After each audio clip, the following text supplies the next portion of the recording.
Bom, então nós vamos terminar o item que trata dos tormentos voluntários. Então, a semana passada, quando a gente estava discutindo, então, como fazer para vencer essas nossas dificuldades, nós vimos alguns itens. Entrar em contato com o espírito mais evoluído. Tanto faz se é encarnado ou se é desencarnado. Algumas pessoas com as quais nos relacionamos, elas têm já mais experiência e mais vivência e conseguem mais recursos para determinadas situações. E, normalmente, quando estamos próximos, a gente consegue compartilhar daquela conquista e, por um momento, fortalecer. Então, todo mundo já tem uma experiência assim, de estar extremamente irritado e você conversa com uma pessoa que você sabe que é bem mais calma. E você fala assim, conversar com aquela pessoa me acalma. Ela compartilha a conquista dela por um momento. Então, essa experiência nos auxilia. Só que isso é possível com o encarnado e com o desencarnado. Agora, o proveito que eu faço dessa oportunidade corre por nossa conta. Porque, às vezes, eu consigo fazer que aquilo dure só aqueles minutos mesmo. Eu saio dali e já me entrego à minha dificuldade. E esqueço de aquilatar a importância daquela experiência e começar a procurar recursos de como repetir aquilo. Então, o que eu faço na hora da prece? O que eu faço na hora do passe? Eu compartilho com alguém que está melhor de uma conquista que ele vem para me socorrer. O quanto isso vai durar é comigo. Então, isso era uma das possibilidades da gente começar a lutar e solucionar tormento. A outra é quando eu passo por uma dor profunda. Vai doendo, até que eu falo assim, agora chega, agora eu vou mudar. Porque eu não me aguento mais. É muito tempo assim. Então, tomo uma decisão que daqui para frente precisa de ser tudo diferente. Eu ia falar, vai quase dar uma música aqui, mas tudo bem. Mas é fato. Enquanto não cansar, não muda. A outra mudança é quando eu decido evangelizar-me. Presta atenção, a gente gosta de evangelizar o outro. Aqui é me comigo mesmo. Então, eu preciso avaliar o que dentro de mim desalinha de tudo aquilo que o Evangelho me diz. E quando a gente fala do Evangelho, eu estou falando da lei de Deus, que é a mesma coisa. Então, olha só. O que eu faço nessa hora que está em desacordo com a lei? Porque isso me atormenta. Então, é comigo a mudança. Quando eu começo esse processo, o estímulo de fora pode permanecer o mesmo. O que vai mudar?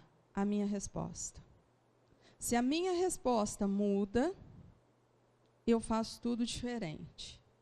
Então, muitos de nós também já vamos conseguir relatar essa experiência quando a gente faz uma avaliação de 10, 15 anos atrás, de coisas que nos deixavam profundamente abalados e que hoje a gente fala assim, isso não é mais problema. Isso agora, para mim, tudo bem. Eu superei, porque agora eu amadureci, mudei um ponto de vista, eu consegui conquistar alguns valores que, diante desse mesmo estímulo, eu tenho uma resposta bem equilibrada.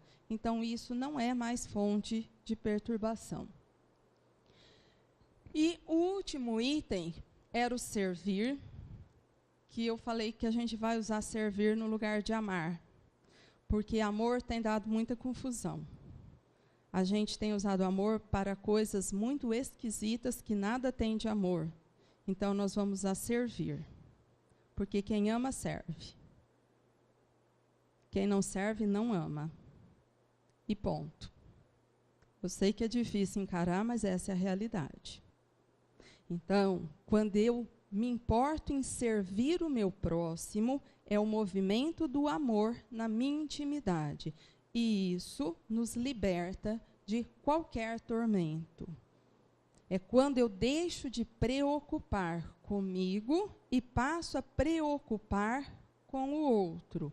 E esse é o exercício da lei. O enunciado da lei diz assim: amar a Deus, ao próximo e a si mesmo. O jeito que a gente vinha pregando amar, a gente quer fazer assim: a mim mesmo, talvez a Deus e o próximo se sobrar tempo. Isso não é a lei. E aí a gente fala assim, estou fazendo tanto esforço, mas não está dando resultado. É porque eu não entendi ainda o que era a lei de Deus. E se eu não sigo a lei, isso me desequilibra. Porque todo tormento resulta de um desencontro com a lei de Deus.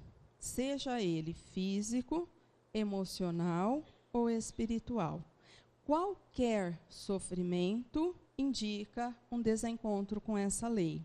Então, é essa leitura que eu preciso aprender a fazer na minha intimidade, para ter noção do que eu preciso ajustar em mim.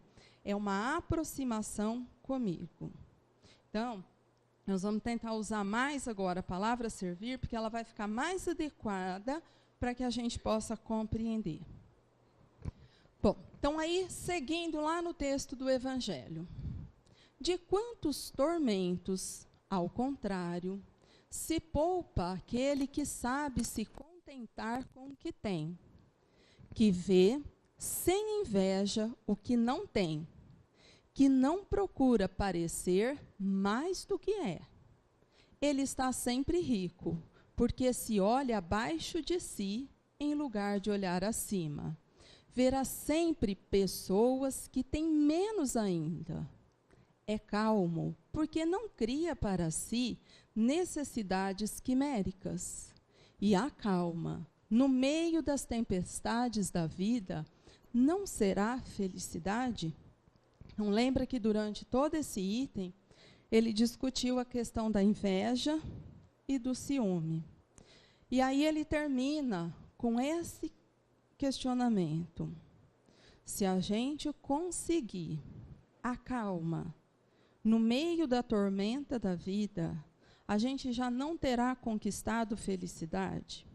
Agora, a grande pergunta que nós vamos ter que responder é o seguinte: como que eu vou fazer para identificar o que é necessidade real e o que é uma necessidade fantasiosa que eu criei para mim?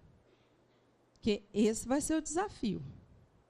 Então, a gente discutiu muito, né, falamos já algumas coisas, mas precisávamos, na nossa intimidade, fazer essa definição. Se eu já sei o que é a minha necessidade, essência, porque senão fica confuso. É fácil, dá para fazer? Alguém tem noção do que é a sua necessidade? Difícil? O que é o difícil de fazer essa identificação? Oi, gente, tudo bem com vocês? Calor, né? Credo em cruz, vocês nem mexem, parece que estou falando no Museu de Cera. Eu, hein? Até coisa ruim. O que acontece, gente? Qual que é a nossa necessidade? Do que a gente precisa?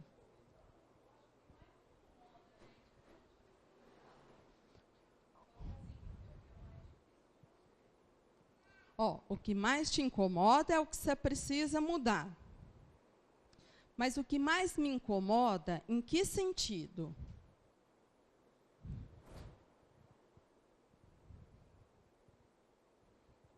Eu estou falando sério, gente, porque parece que estou brincando, mas eu não estou. Quem já falou assim, eu estou gorda, eu preciso emagrecer. Eu estou ficando muito incomodada com isso. Real ou quimérica?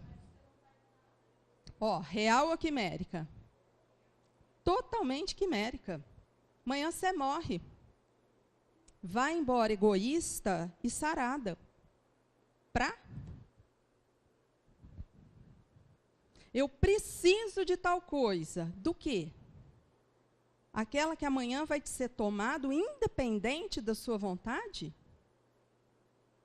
Então, lembra quando ele fala assim, ó, não amontoais riqueza, que a traça pode roer e a ferrugem consumir.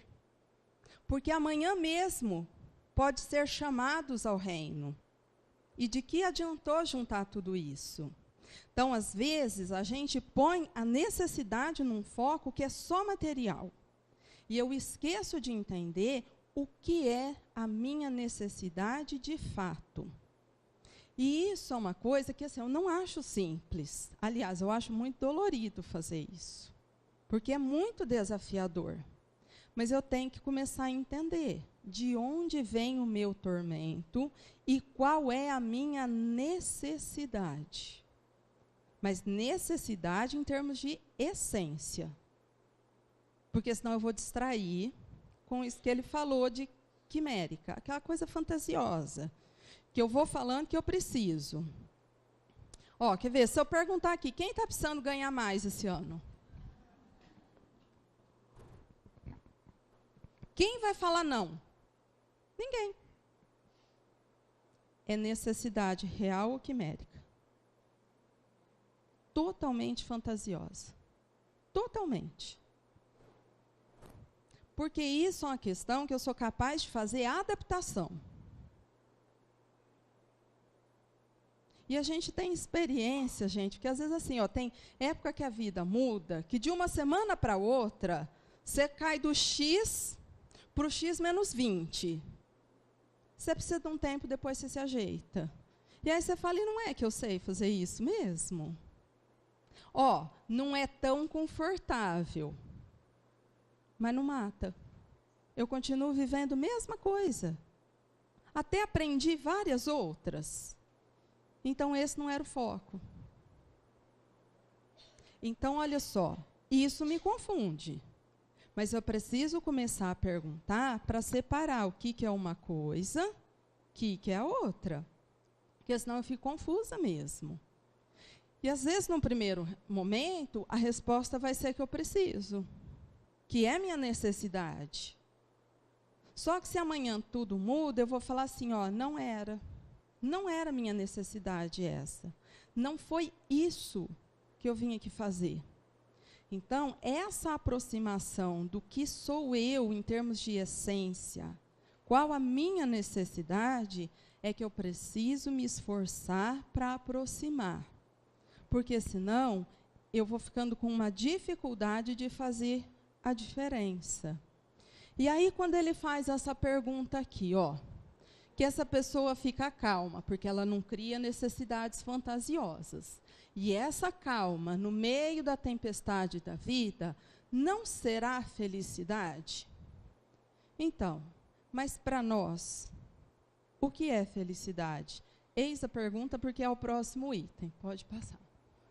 Então, essa agora é o nosso... Ó, então, em todo lugar você tem que ter um discernimento, por isso que eu falei, eu tenho que fazer sempre essa investigação do que é a lei. Porque qualquer questão material que nos foi conferida, ela não nos pertence. Então, assim, ó, a gente tem a impressão que aquele X de dinheiro, aquele cargo, é meu. Não é meu. Foi uma oportunidade que eu recebi, porque eu sou fiel depositário. Eu estou ali para administrar o bem que me foi confiado e, nessa condição, fazer o bem atingir mais pessoas. Se eu tenho esse foco, eu posso ficar e usufruir de toda aquela riqueza que está na minha mão. Mas o que eu estou fazendo com ela é multiplicando oportunidades. E era essa a função que eu tinha ali. Então, ó, mesmo estando nesse lugar confortável, eu permaneço fiel à necessidade espiritual que eu trouxe. Eu posso me privar de tudo isso, mas eu faço questão de um clips. Então, olha só, eu não estou no meio da riqueza e eu não estou expandindo nada de bem que tem dentro de mim. Eu continuo sem expansão nenhuma, porque não é o que está fora, é o movimento que está aqui dentro que importa. Então, essa avaliação só pode acontecer, primeiro, eu comigo. E eu só consigo fazer isso identificando com honestidade o que acontece dentro de mim. Porque, às vezes, eu me confundo olhando o que está acontecendo externamente, eu tenho a impressão que aquilo não é o bem, mas quando eu compreender o que ia naquela essência, eu vou ver que aquilo era o bem. Então, é um exercício muito difícil. Por isso que a gente fala, é uma aproximação da intimidade. Eu não tenho como avaliar de ninguém a não ser o meu. Então, assim, ó, como eu administro o meu tempo e como eu emprego o que eu faço, eu que tenho que saber se aquilo foi ganhar tempo ou perder tempo. Não tem outra forma disso se dar. Entendeu? Porque senão a gente fica muito preso a uma coisa que não é verdade. O que é felicidade, por favor? Ó, vamos combinar, vamos conversar sério, a gente não conta para ninguém. Quando fala felicidade, em que é que a gente pensa?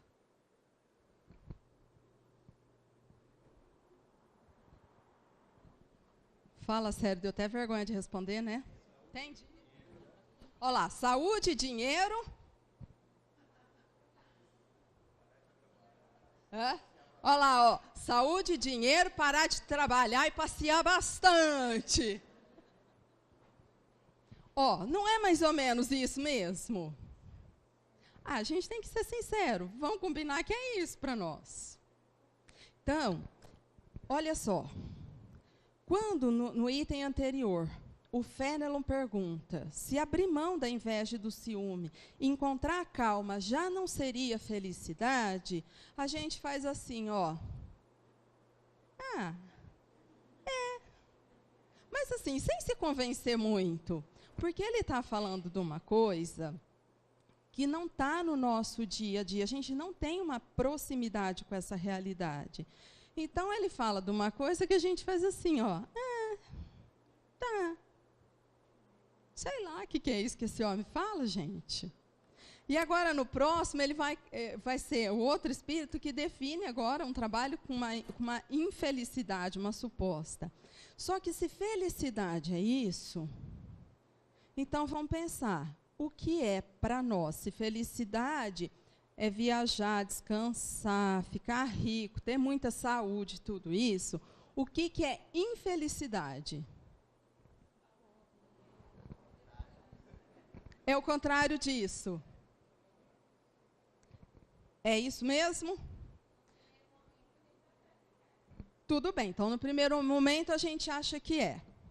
Então vamos fazer de conta que nós estamos aqui reunidos e que todos nós somos espíritos eternos e imortais. Assim, é uma suposição. O que isso tem a ver com a sua realidade espiritual? Esse ano eu fiz 10 viagens. Espiritualmente significou? Onde está a felicidade desse espírito? Não está. Então, ó a confusão, ó. Então, eu uso felicidade para falar de coisas que para o meu espírito não faz nenhum sentido. Então, gera uma confusão.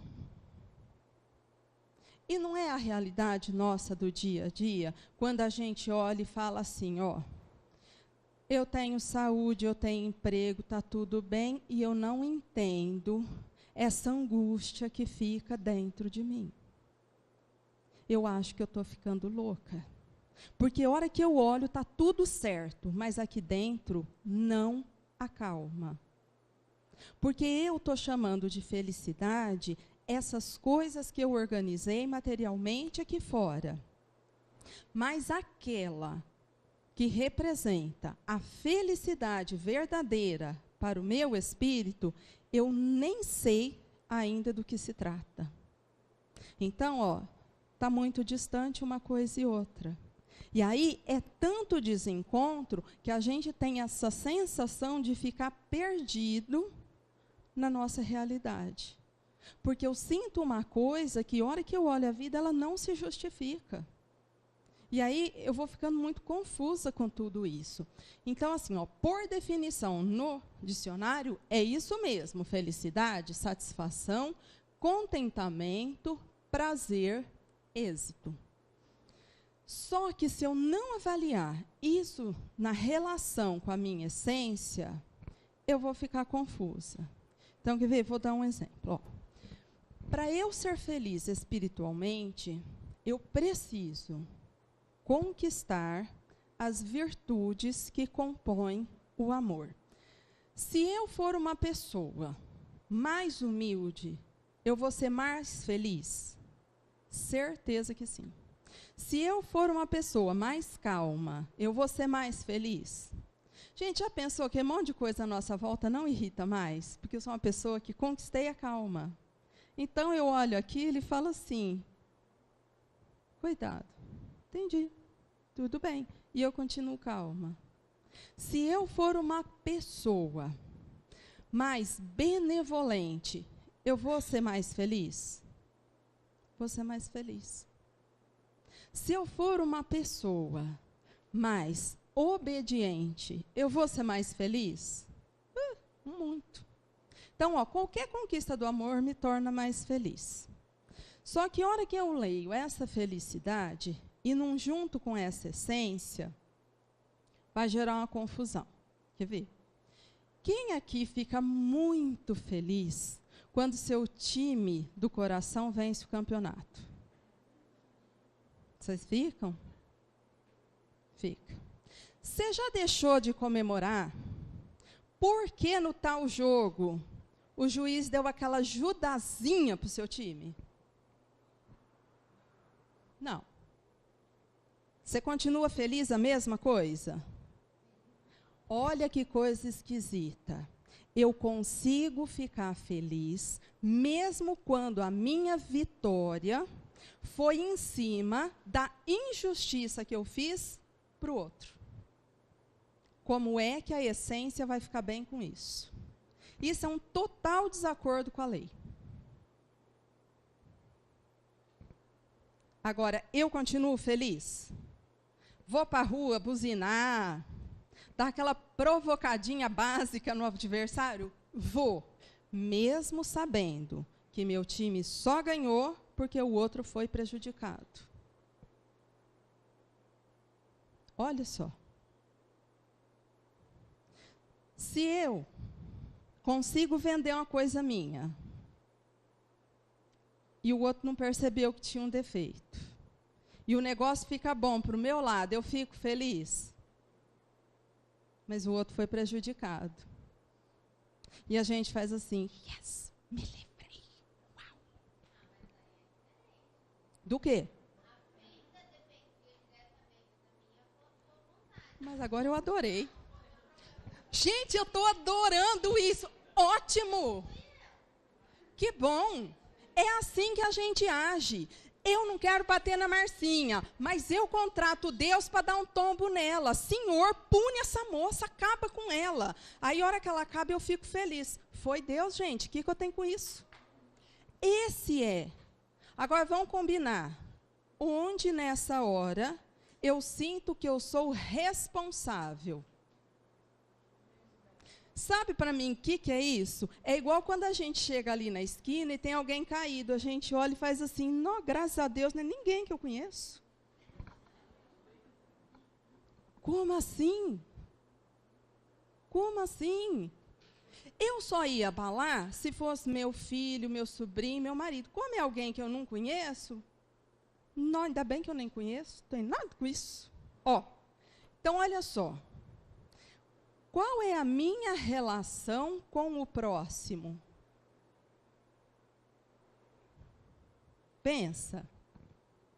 Que hora que isso vai ficar em acordo com a lei de Deus? Então, é isso que a gente tem que avaliar. Porque assim, ó, eu concordo com a Elaine, a gente pensa assim mesmo. Uai, gente, o que eu vou fazer? Não fui eu que fiz. Cheguei lá, estava pronto.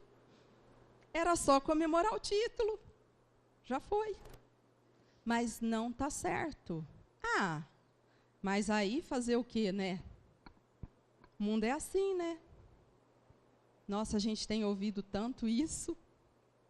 Mas olha de onde vem. De pequenas coisas. Porque é assim que a gente entende mesmo. Então, o problema não é mais eu fiz diretamente ou eu fui conivente com a história. Mas tudo que eu penso naquele momento é uma elaboração que eu faço. Essa construção de pensamento me pertence. Isso me constrói. Então, se o que me constrói ainda está em acordo com o levar vantagem, não importar com o direito do meu próximo, isso sou eu.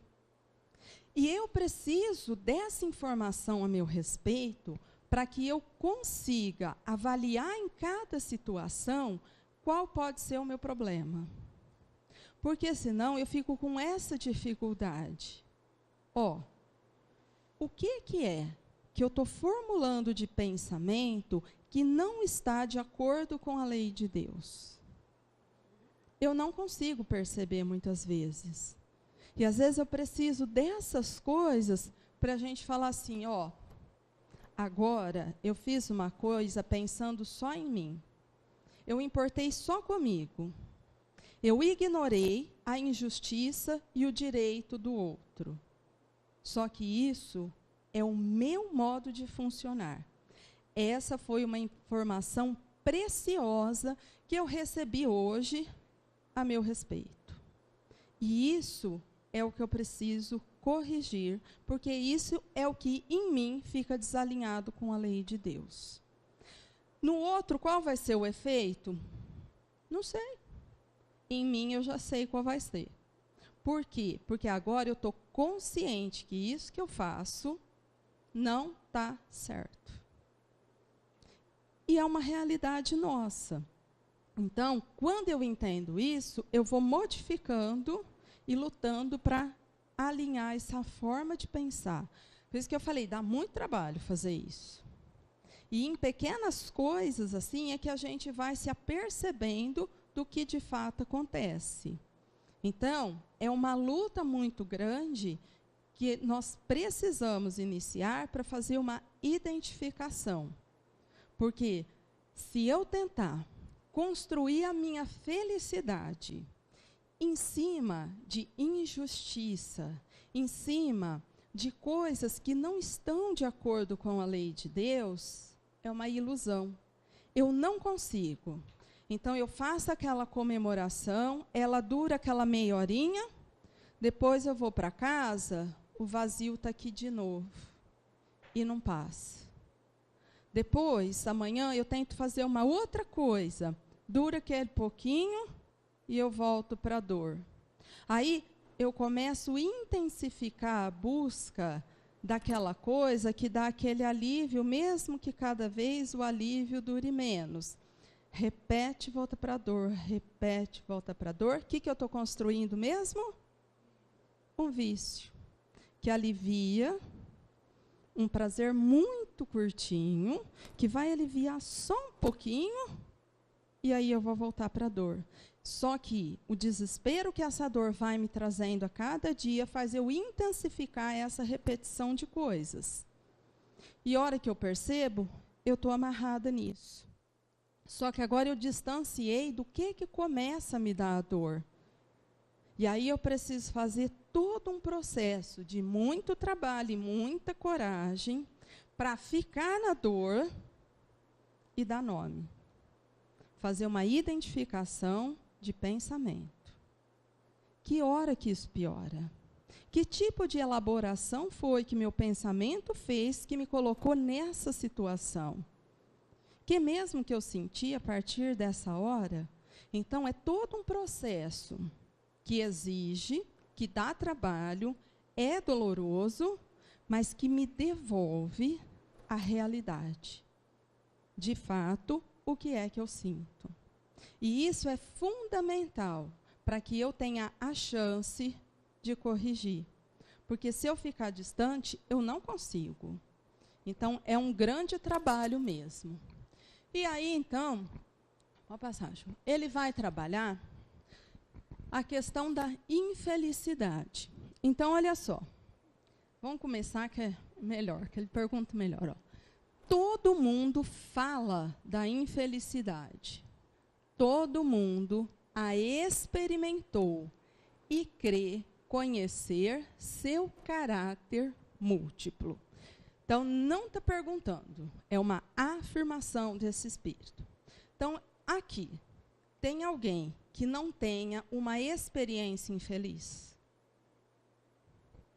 Ele está certo. Então, é desse lugar que ele está partindo. Que todo mundo aqui tem a certeza absoluta que tem experiência de infelicidade. E que, no seu caráter múltiplos, nas mais variadas situações, a gente conseguiria fazer uma lista de coisas para definir como infelicidade. Eu venho vos dizer que quase todo mundo se engana e que a infelicidade real não é tudo aquilo que os homens quer dizer. Os infelizes a supõem. Então, agora ele já definiu outra coisa, que a experiência de infelicidade que nós temos é um equívoco. Ele falou, vocês acham que vocês têm essa experiência, mas isso não é. Porque o ponto de vista que a gente está usando para definir o que é infelicidade está equivocado. Nós vamos precisar fazer um ajuste.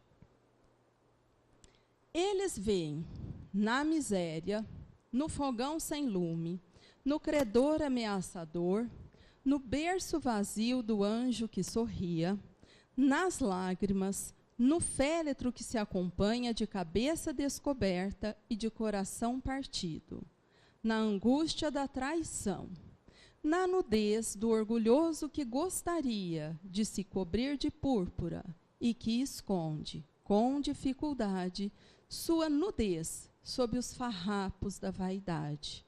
A tudo isso, e as outras coisas ainda, se chama de infelicidade na linguagem humana. Quando ele foi falando de tudo isso, é tudo que a gente concorda que seria motivo de infelicidade? Então, olha só. Ficar na miséria. Ter um credor para te cobrar. O seu filho morrer. Alguém que você gosta muito morrer. Alguém te trair. Então, ó, ele vai falando de coisas que eu penso que essas coisas, a maioria delas, vão ser enlouquecedoras na nossa vida. E ele está falando assim, ó, isso vocês estão chamando de infelicidade. E eu estou falando para vocês que isso não é infelicidade. Vou falar por mim. Eu acho que inicialmente dá desconforto ler isso. Porque parece que ele está falando de uma coisa que para nós seria impossível aceitar. Ele está falando de situações que não vai dar para a gente encarar. Porém, uma das coisas que nós vamos ter que observar. Ô, Ju, volta, por favor. Ó, quando ele fala, ó, miséria, fogão sem lume, credor, berço vazio, vamos pensar em tudo isso. Ó, são situações que acontecem dentro de nós ou fora de nós. O que está fora de mim não é o que me faz infeliz. O que me faz infeliz, obrigatoriamente, está dentro de mim. Ó, o que está fora não me faz infeliz. O que me faz infeliz é o que está dentro. Então, aí a gente consegue entender quando a gente entra em contato com a postura de um espírito que é mais evoluído, que pode acontecer a dificuldade que for, a reação dele é uma reação de fé, confiança, certeza e amor. Então, o estímulo de fora serve para ele aumentar o bem que tem nele. Então, fora são estímulos, dentro é o problema. Só que quando alguém começa a me cobrar, o que vai acontecer dentro de mim? Tem 2 sentimentos que na hora vão aparecer. Qual? Como chama? Vergonha. Vergonha é filho de quem mesmo? Outra coisa que eu sinto por quem me cobra. Raiva. Esse é o mal. Isso é um problema.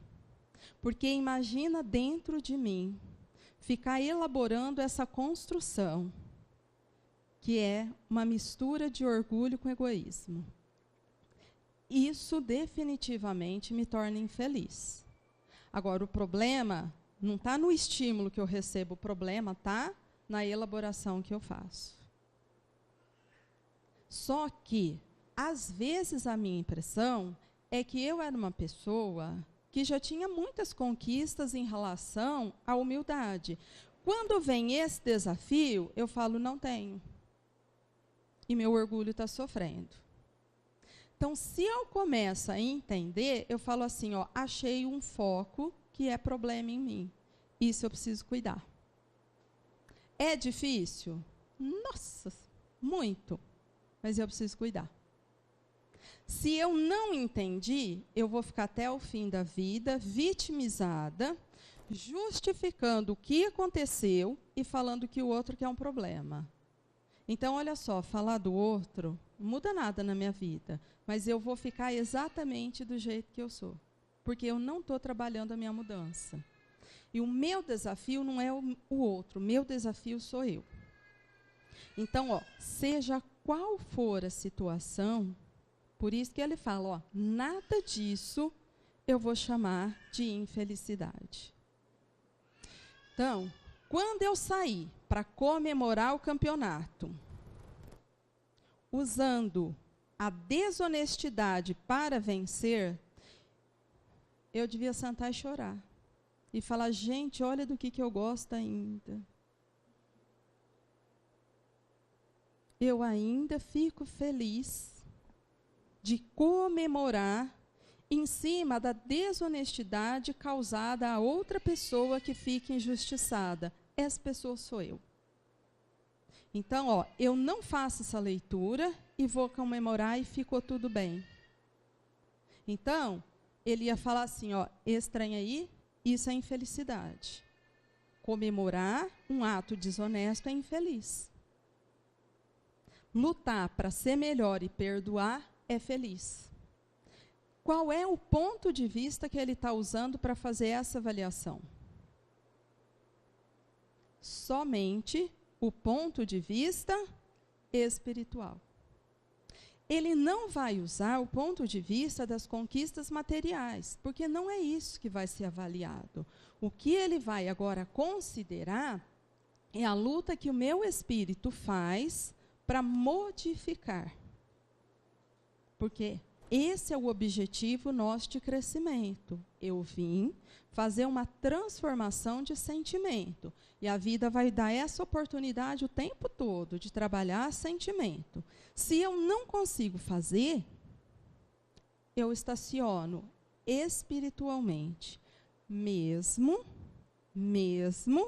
que materialmente eu esteja cada dia melhor. Isso não tem um significado para o meu espírito. Porque amanhã, quando eu partir, eu não vou poder levar nem o meu cargo, nem os bens que eu adquiri. Isso vai ter que ficar aqui. Não vai ter jeito de ir comigo. Agora, o que vai comigo são as conquistas de sentimento que eu fiz. Por isso que ele avalia só o ponto de vista espiritual. Ele não preocupa com a questão material, que é onde precisa ser o nosso foco.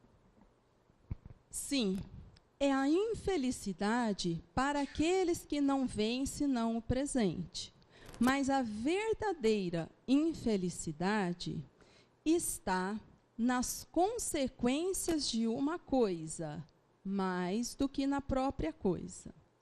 Dizei-me, se o acontecimento mais feliz para o momento... Então, essa frase aqui é que a gente vai parar. Essa aqui é aquelas que eu falo, devia pôr na porta da geladeira, a gente lê a semana inteira, memorizar e trabalhar com a gente.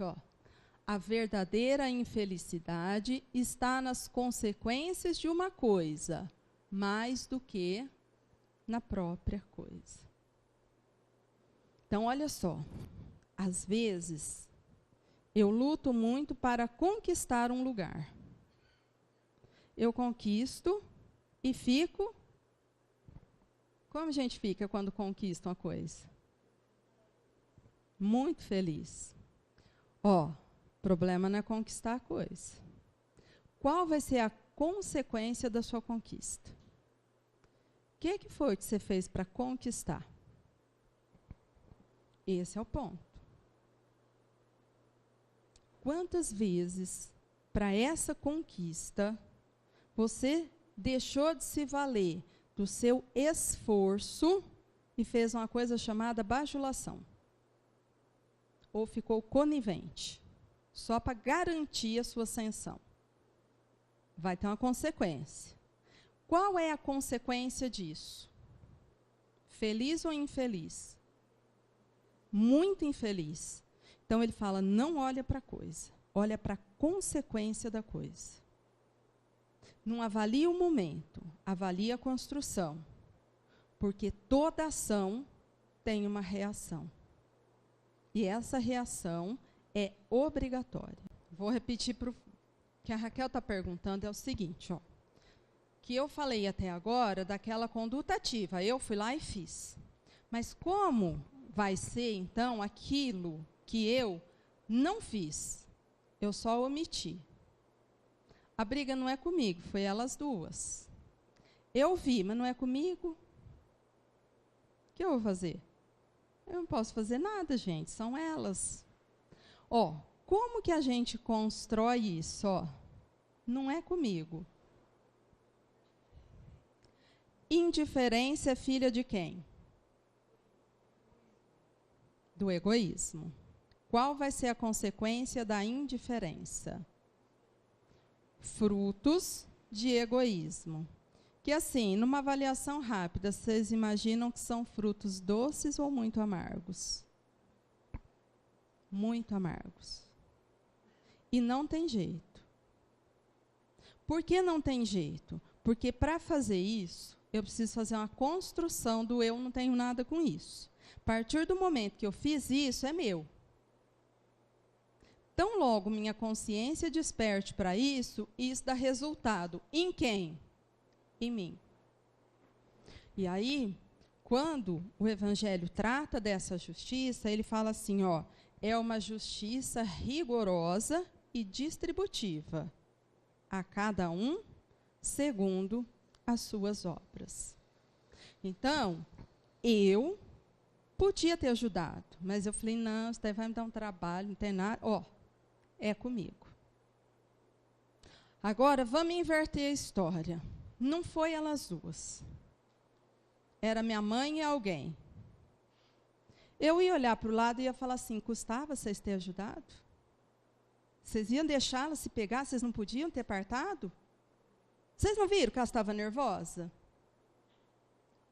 Eu sei o que eu quero que façam para mim. Então, se eu sei o que eu quero para mim, é isso que eu preciso fazer para o outro. Mas eu vou mexer, e se ele ficar nervoso? Aí é outra história. É outra conversa. Se ele ficar nervoso, problema dele. Eu vou fazer a minha parte. Mas a partir de qual critério? Daquilo que eu sei. Daquilo que eu sei, eu vou me colocar no lugar e vou fazer aquilo que eu acho.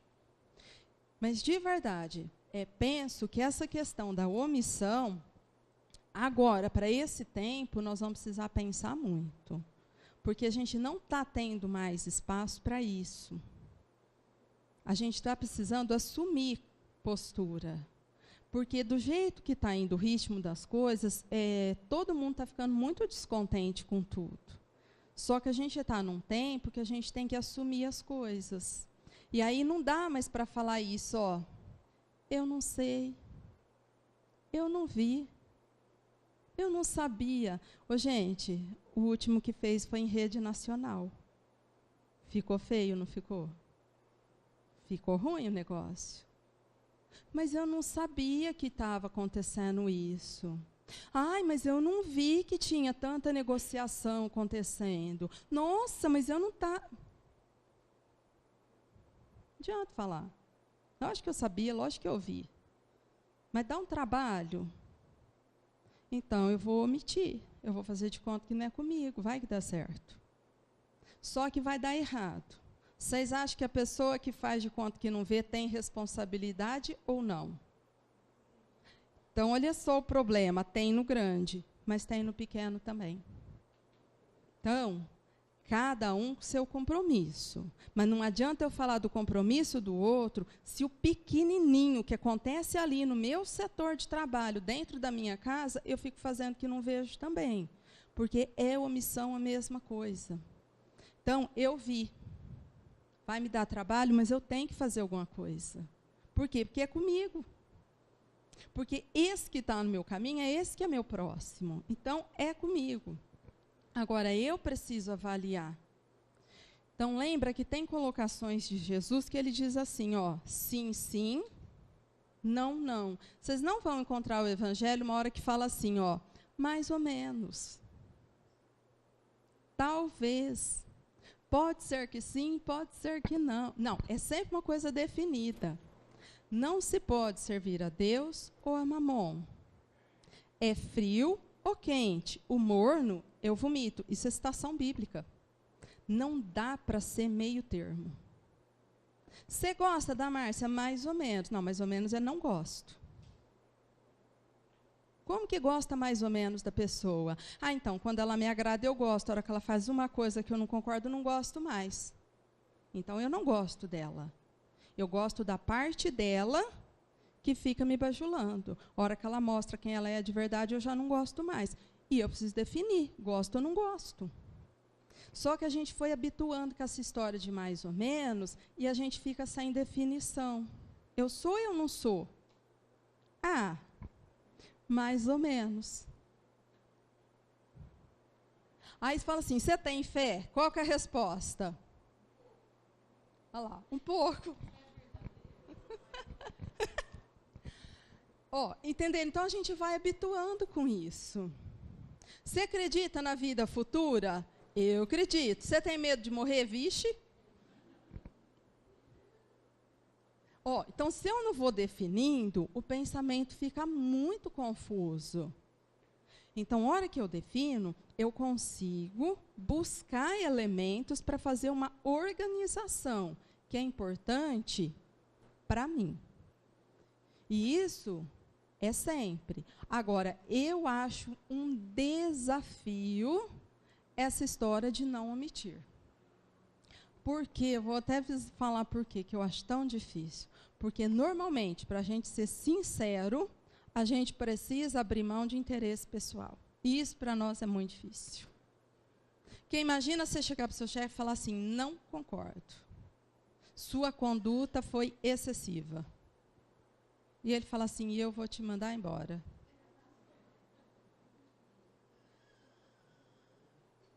E agora?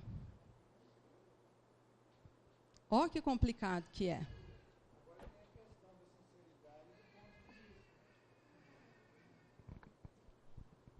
Porque eu posso chegar para o meu chefe e ter certeza do que eu vou falar para ele é verdade e não é. Né? Então tem essa questão do ponto de vista também. Então quando a gente se propõe a ser sincero com o outro, a gente também tem que esperar que o outro seja sincero comigo. Eu vou falar para você, nossa, Luciana, você é muito nervosa. Você pode chegar para mim e falar, você também. E aí, então eu acho assim, olha, quem se propõe, porque verdade, existe a sua, a minha, que são na realidade duas mentiras bem trabalhadas. E existe a verdade verdadeira. Então, quando há essa discussão, a gente precisa estar preparado para ouvir o ponto de vista do outro e entender, né? Senão...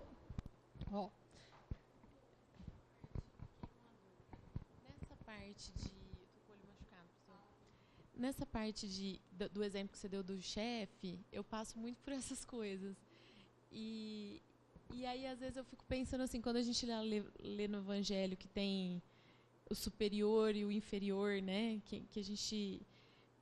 eu acho que vai um pouco da humildade também, de às vezes a gente saber que, tipo, não nos cabe naquele momento, não sei, né? Se eu criei isso para me proteger das minhas decisões, mas eu às vezes eu penso, devo falar? Eu falo não, porque, né? Não sei.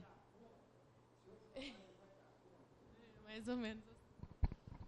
Por isso que eu falei, eu acho um desafio. Eu não acho simples. Mas olha só, eu tenho certeza de uma coisa. E aí eu não falo, porque aquilo complica a minha vida.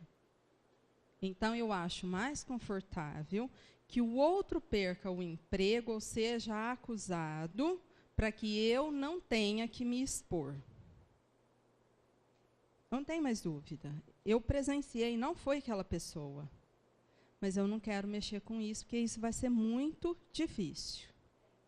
Então, o que eu não posso é justificar, porque o problema é o seguinte: era uma oportunidade que eu tinha de trabalhar em mim a honestidade. É ou eu fiz, ou eu não fiz.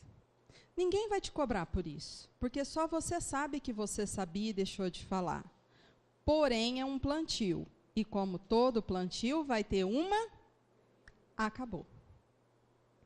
Ponto. Ninguém vai ficar sabendo. Então, olha só. Quando no Brasil, né, no outro século, começa uma luta para libertar escravos, quem lutou, iniciou a luta, sabia porque estava lutando. Mas era uma luta desaprovada, principalmente pelos fortes e poderosos. Eles podiam olhar e falar assim, saber, dá um trabalho isso. Fazer o quê, né? Vier da África, escravizado, aí nós vamos... Deixa quieto, né? A vida é assim mesmo. Deixa aí. Foi isso que eles fizeram? Não foi. Eles entraram em luta por acreditar na importância da liberdade. Só que aquilo custou a vida deles. Mas eles decidiram tomar aquela atitude. Mas uma parcela enorme da sociedade não aceitava aquela luta. Mas eles acreditavam. Então, eles foram lá e lutaram por um ideal. Hoje, quando a gente pensa assim, como é que a gente foi capaz de aceitar isso? Então, não necessariamente porque a maioria está contra que isso está certo. Só que eles não ficaram fazendo um plebiscito, lutamos ou não lutamos? Eu acredito, eu vou atrás. Então, eu acho que é uma avaliação mesmo. Eu tenho que fazer uma definição de valores. Em que é que eu acredito? O quanto que isso que eu acredito está alinhado com o que eu conheço da lei de Deus. E, a partir daí, eu vou tomar uma atitude. Pode ser que muitas vezes a gente vai errar mesmo e vai transformar aquilo numa experiência do que não fazer. Mas, para aprender o que fazer, eu vou errar ainda muitas vezes. Agora, o que não dá é para a gente imaginar que não tomar atitude vai dar um resultado. Porque, senão, essa é uma boa justificativa para não fazer nada. E isso é muito complicado, porque isso alimenta o interesse pessoal. Eu não me envolvo. E tomara que alguém faça isso, mas que esse alguém não seja eu. E toda luta entra num período onde tem sacrifício e dedicação. Não tem jeito. Então, ó, a gente está numa luta de fazer transformação no nosso país. Não tem jeito do país ficar honesto se cada um de nós não fizer uma luta íntima. Eu não posso esperar lá de fora, é aqui de dentro. Agora, ó, fazer essa luta vai dar muito trabalho. Por quê? Porque em tudo eu vou começar a fazer esse trabalho. Em tudo eu vou olhar para a minha atitude e ver se o que eu faço é pensando em todos ou se eu penso primeiro em mim. Então, quando isso vira um pensamento de todos, a gente deu o passo. Agora, é simples? Não é. Não é, porque muitas vezes o que eu vou fazer, inicialmente, é o que me dá mais trabalho. Lu, mas é assim. Como você falou de futebol, eu também posso falar de futebol, né? Nós tivemos, ano passado, uma situação que ficou muito conhecida no futebol aí, né? Então, um jogador seria prejudicado porque um jogador da própria equipe pisou no goleiro e o juiz achou que tinha sido o adversário e advertiu com um cartão amarelo. O jogador foi lá, da própria equipe, e falou para o juiz, olha, fui eu, não foi ele que pisou. Então, no vestiário, os companheiros criticaram, não se identificaram com a postura que ele teve. Então, é lógico, nós não estamos colocando em evidência a questão do futebol. Mas nós estamos assim, nós nos identificamos com quem? Com o jogador que assumiu aquela postura e que foi prejudicado, né? Nos jogos depois, esse mesmo jogador que foi salvo, né? Salvo, ele teve um problema, fez um gol de mão e ele poderia ter retribuído aquilo. E não fez. Então, a história não é o jogo, mas é assim, ó, com quem que eu me identifico?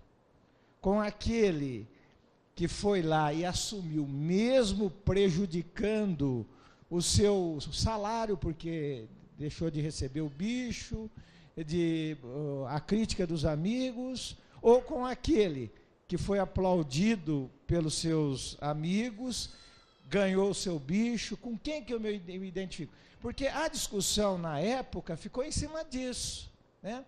Ninguém esqueceu um pouco a questão do futebol, mas ficou assim, olha, a postura de fulano e a postura de cicrano, qual das duas posturas eu me identifico? Então a gente via, não, eu não falaria, o outro, não, eu falaria. Então é isso que ficou, que pegou naquela época. Não é a questão do futebol, mas a questão de o que você faria naquele lugar. Acabou meu tempo. Então, ó, vocês colam na porta da geladeira, leia a semana inteira, analisa as coisas, para a gente aprender a fazer o raciocínio do que é a consequência da coisa, para a gente ir fazendo essa aproximação da nossa realidade. Alguém quer fazer alguma colocação para a gente encerrar? Fala. Num primeiro momento, quando a gente começa a se colocar e ter postura com relação às coisas, é muito sofrido. Para mim, no meu trabalho, foi um ano que eu fiz muito isso.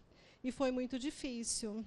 E aí, agora nas férias, eu estava meio que fazendo um projeto ao contrário. Eu vou ser diferente. Então, vendo isso, é como se eu estivesse fazendo um projeto de infelicidade, né? Mas, Lu, é muito... Quando, assim, agora, né, no imediatismo, é muito difícil, porque parece que você está fazendo o contrário e e assim, você não vê resultados bons inicialmente, entendeu? Quem aqui tem uma experiência parecida, que tentou abrir mão do interesse pessoal, ser honesto com o que falou e, como resposta imediata, sentiu solidão? Ó, um monte de gente. Gente, isso está no Evangelho. Quando fordes criticados por amor ao Filho do Homem, vos considerai bem-aventurados. Porque o começo dessa postura, as demais pessoas que não têm interesse nisso, vão isolar para que não aconteça e não prevaleça o que força a gente a abrir mão do interesse pessoal, mesmo que isso seja justo e seja o certo. O começo é esse. Por isso que eu falei, quem começou a lutar pela abolição foi morto. Não foi poupado, foi torturado. Mas hoje, né, séculos depois, a gente fala assim, eles estavam certos. Isso foi um absurdo. Como pode ter escravizado um ser humano? Mas nós fomos coniventes naquela época. Aí hoje fica sapateando porque tem cota. Porque isso chama ação e reação. Prejudicou, vai ressarcir. Não segura a lei. Por quê? Porque nós fizemos isso com eles mesmos, é fato. Não vai segurar essa lei. Ela vai ficar até a reparação ficar completa. Não tem jeito. Não tem jeito. Pode chorar, pode espernear. Isso é da lei de Deus. Então, a gente tem que ter muito cuidado. Mas o começo é muito sofrido. É muito sofrido. Então, semana que vem, a gente continua.